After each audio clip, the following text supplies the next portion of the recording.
Over the next few minutes, we will explain the account fields and will show you how to view, modify, and create GL accounts. The GL accounts window is where we define the setup for all the individual GL accounts.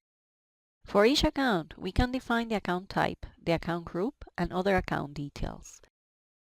Let's see how to access the GL accounts window. In Sage 300, go to General Ledger, then GL Accounts, and select Accounts. First, we'll view an existing account. The account number is verified against the structure code that we have defined. The normal balance of the GL account determines if this is a debit or a credit account. We can also see the account type and the account group.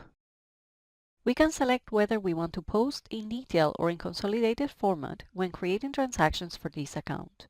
We could also specify if we want to prohibit posting transactions for this account.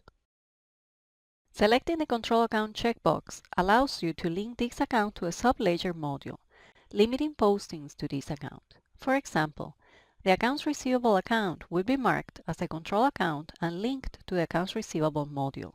In this case, only accounts receivable transactions will be posted to this GL account. If you select Control Account, the Subledger tab appears, allowing you to select the subledger. The Auto Allocation option allows you to automatically allocate the balance of this GL account to other accounts. For example, we could allocate the rent expense across various departments. In this case, we would use the rent expense account in transactions and use the auto allocation function for specifying the GL accounts where we want to move the amounts to, by percentage, at the end of a period or a year.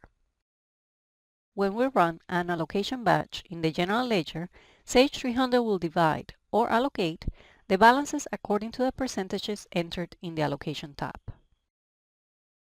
A roll-up account lets you consolidate or roll up account balances and quantities to provide a summary balance. This can be used for classification, budgeting, and reporting.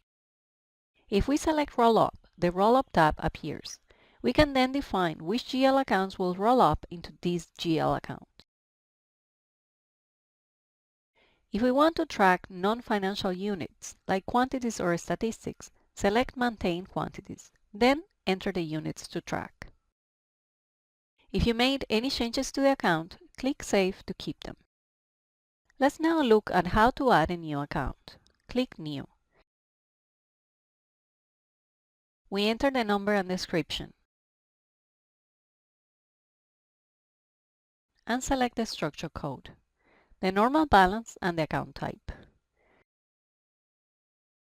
For income statement accounts, you can select the segment to close to and the account. These options come from what you have selected in the segment setup.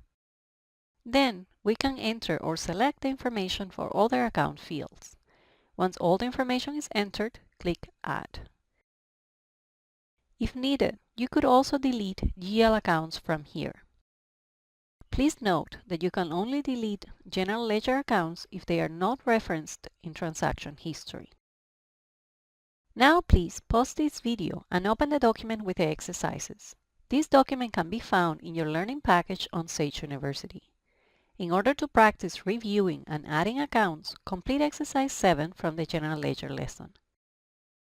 Were you able to add an account? Great!